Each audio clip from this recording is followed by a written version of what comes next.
두 번째 얘기는 뭐냐면요. 오늘 아침에 나온 소식이기도 한데요. 요즘 뭐 BTS 소속사가 원래 하이브 아닙니까? 근데 여기가 그 뉴진스라고 하는 걸그룹 어도어라고 하는 회사에서 이제 이 걸그룹을 만들었다 그러는데 여기랑 싸웁니다. 싸우고 있는데 싸우면서 감찰을 해봤더니 물론 이제 서로 뭐 경영권 다툼 이런 게 있는 거죠. 근데 싸우면서 확인을 해봤더니 이 뉴진스 회사의 민희진 대표가 주술 경영을 했더라. 이런 얘기가 나와가지고 우리를 또 깜짝 놀라게 했어요. 아니 우리는 약간 주술 그러면 요즘에 약간 경기 일으키게 되거든요. 근데 무속인 코치를 받았다. 심지어 BTS 군대 가는 문제까지 이 민희진 대표가 무속인과 의견을 나누더라. 막 이런 얘기가 지금 나옵니다. 도대체 나라가 어떻게 돌아가게 임세인 대변인 이거는 좀 잘 아실 것 같아요.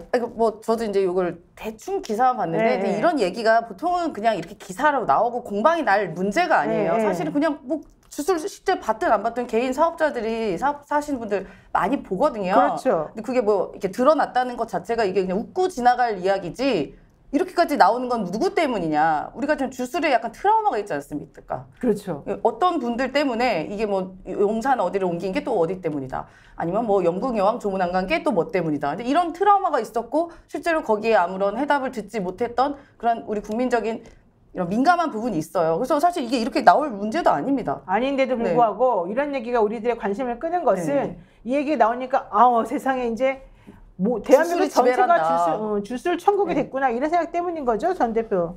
그래서 이제 천공이 연상이 되고 천공 시켰던 대로 돌아가는 나라가 아니냐 이제 이런 건데 민희진 씨가 이제 주술에 빠졌다 이렇게 이제 공격을 받으니까 오늘 기자회견도 보니까 참 본인도 당혹스럽겠더라고요. 이게 프레임 아니에요. 이렇게 딱 걸고 넘어가니까 그러면은 뭐 회사 탈지고 말고가 아니고 주술인한테 들어보니까 무속인한테 들어보니까 언젠가 네 회사 3년 안에 가져가라. 그러면 네 거 된다. 그러려면 방법이 뭐냐? 뭐 어떻게 투자를 받을 거냐 말 거냐. 야, 근데 싸움의 내용 자체가 너무 치졸해가지고요. 실제로 돈 문제면 돈이다. 돈 문제가 아니면 돈 문제 아니다. 야, 너 밉다, 싫다, 이렇게 하면 하이브에서 그냥 쫓아내든지. 그렇죠. 그렇게 해야 되는데, 알고 보니까 이 민희진이라는 사람이 그래 주술에 빠져 있어서 결국은 회사를 말아먹으려고 했다. 그게 가능해요? 18% 지분을 가진 사람이 80% 가지고 있는 하이브 쪽에서 보면 그렇게 할 수 있냐고. 저는 이제 천문학적인 재산을 가지고 있는 엔터테인먼트의 거부들 아니에요? 이렇게 해야 되겠어요? 그렇게 해가 한류를 키워서 그래서 뉴진스를 키워서 어떻게 해서 가는데 싸움의 수준이나 내용을 보면 정말 치졸하기 짝이 없다. 이거를 언론에서 대서특필하고 오늘 하루 종일 하잖아요. 그러니까 이게 나오는 이유가 이것 때문에 그래요. 저는 사실 이거 듣고 갑자기 딱 연상이 되던데 뭐라고 했냐면 민희진 씨가 내가 그냥 잘 안 풀리니까 얘기라도 들으면 풀릴까 해서 만난 거고 지인이다. 그런데 직업이 무속인인 거다. 요거 혹시 기억나십니까? 우리 대통령 취임하고 초창기에 그 참배하러 간 상황에 영부인하고 또 이렇게 뒤에 있던 어떤 여성분하고 관계가 뭐냐 막 이런 얘기 한참 나오면서 그때 당시에 지인이다. 근데 뭐 그분이 뭐다 뭐 이런 얘기 나왔었잖아요, 김정대 의원이. 기억나오죠. 뭐 임금왕자부터 하도 주술로 점철이 돼가지고. 그런데 지금 심각한 문제가 생겼어요. 뭐요? 그 천공 얘기 듣고 뭐 얘기 듣고 용산으로 옮겼는데 정치가 더 안 풀리거든. 그러면은 이 지금까지 그 무속이 잘못됐구나 이렇게 생각을 하고 이제 정리를 할 때도 됐는데 사태가 엉뚱하게 풀리기 시작. 어떻게 해요? 빠뜨린 게 있다는 거예요. 옮길 때. 용산으로. 그러니까 그건 내가 최재형 목사하고 연구해서 그 유튜브 찍은 건데 자, 청와대 있을 때 왜 나라가 항상 변란이 있고 정치가 그 대통령이 불행해지냐면 관악산 쪽에서 오는 화기를 못 막아서 항상 변란이 생긴 거라는 거예요. 그래가지고 사실 조선조 이래로 한양일 때부터 이 각종 그 문화재를 보면 경복궁 앞에 해태상이라든가 이런 것들이 전부 그 화기를 흡수하는 장치예요. 그리고 남산이 또 그걸 막아줘요. 그래서 2중 3중 했는데 뚫리면 들어오는 구조였는데 용산으로 갔더니 관악산이 훤히 보이는데 아무것도 막는 게 없는 거야. 화기를? 이래서 최근에 국정의 난맥을 일군의 무속인들이 이 원인 진단을 그렇게 하고 그렇게 해서 저 국가 돈을 들여서 그 대통령실 앞에 요 잔디밭 둔덕이 있거든. 네. 거기에다가 모종의 시설을 설치했다는 거죠. 그걸 녹광이라고 얘기하잖아요. 봉을 박았다는 거. 콘크리트 하수 오방도.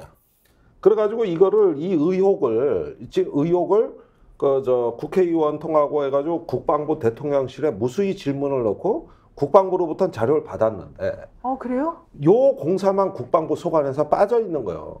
어머. 그래가지고 대통령실 소관이라고 답변이 왔어. 국방부로부터 그러니까 뭘 설치하는 뭘 박는 그것이 5개 설치한 공사를. 그게 왜 빠졌을까? 그래서 대통령실에 질문을 다시 해. 네. 그런데 답변할 수 없다고 왔어. 대통령실에 답변할 수 없다. 없다. 이렇게 돼 있다는 거예요. 사실 물건이 아니고. 물건이 5개 초대형 그러면은- 시멘트 덩어리에 그러니까 화기를 막아주는 덩어리예요. 뭔가가 박혀 있다는 얘기잖아요, 지금. 그게 이제 오방신이라는 건데. 5개가. 5개가. 근데 오방신이라는 그거를 건데. 국방부가 원래 관할했으면 안 했을 텐데 국방부는 관할 못했고 대통령실에서 했고 대통령실은 확인해 줄 수 없다. 없다. 자료 제출 거부. 그러니까 지금 그 여기까- 일을 했다면 말이 돼요 안 돼요 지금 무슨 화기를 막는다고 그러니까 이게- 대통령실 여기까지가 진행됐대. 앞에다가 그래 초대형 이거 진짜 그러면은- 사실 맞아요. 이거 중요한 아니 부분인데. 그러니까 가서 근접 촬영도 했고 어떤 시설인지는 이제 보셨어요? 했는데 공식적 확인만 못 받은 거란 말이에요. 자 그러면은 이거 보여요. 이게 주술 경향이 얘기가 나와서 얘긴데 네.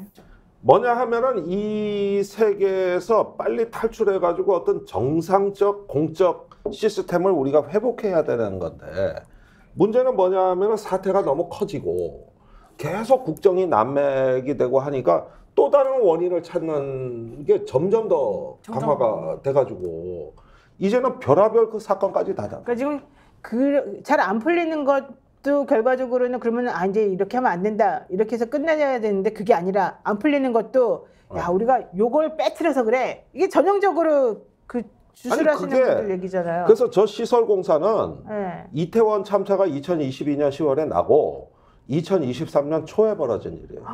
어머나. 그 용산이니까. 위치. 그래서 제가 이제 이 말씀드리고자 하는 건 뭐냐면은 네. 워낙 집무실이 전에 비정상적으로 되놓으니까 네. 그 3월 9일 날 대통령 선거가 있고 3월 14일 날 국방부에 저 방패라고 통보한 거니까 네. 그 5일 사이에 다 끝나버린 거예요.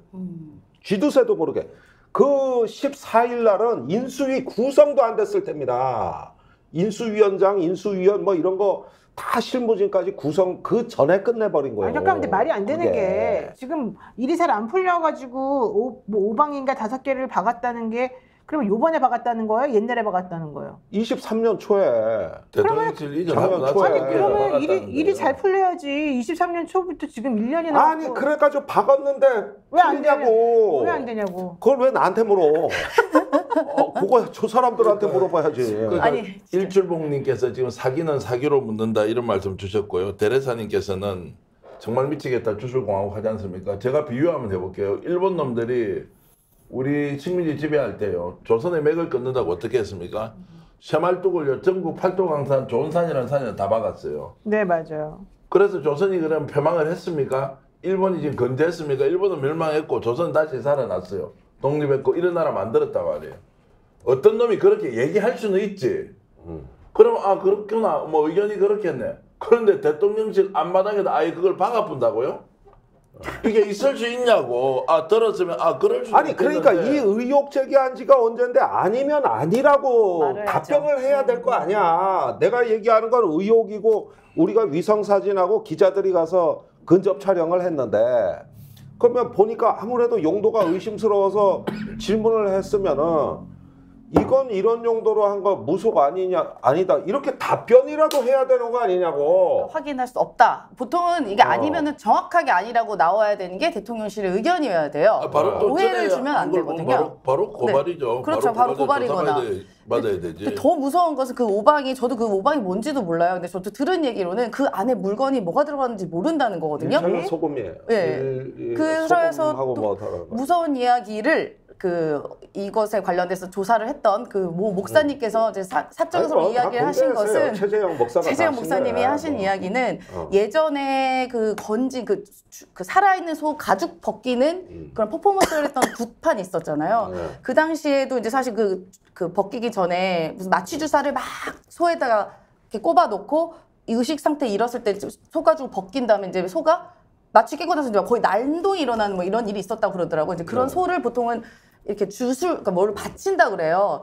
그래서 그때 말씀하신 게 제물로 바친다. 제물로 바친데 이제 그런 그건 제물 무서운 개념이 것들이 그런 무서운 것들이 그 안에 들어갔을지도 모르는 거 아니냐라는 무서운 이야기를 하셨는데 심각한 거지. 그건 뭐냐면은 이제 귀신이 나타났는데 저쪽에 소가 피를 흘리고 있으면은 그거를 사람으로 착각하고 그리로 가라고. 간다. 그렇게 해서 제물로 바치는 게 아니라 그 퍼포먼스를 하는 거예요. 네. 그거는 일단 속이기 기법입니다. 그 파묘란 영화를 보면 나와. 그게 원리가. 그런데 문제는 뭐냐 하면은 이게 무속이다 역술이다 하는 부분들이 그 뭘 하고 나면은 뭘 빠뜨려서 뭐 조상묘가 잘못돼서 뭐가 어때서 해서 이유가 끝도 없이 나오는 게 그 무속이고 역술입니다. 스픽스는 말하는 언론입니다. 대세는 유튜브, 그중에서 스픽스. 좋아요, 댓글, 구독, 알림 설정. 여러분이 저희를 사랑해 주시고 우리가 여러분을 사랑하는 4가지 방법입니다.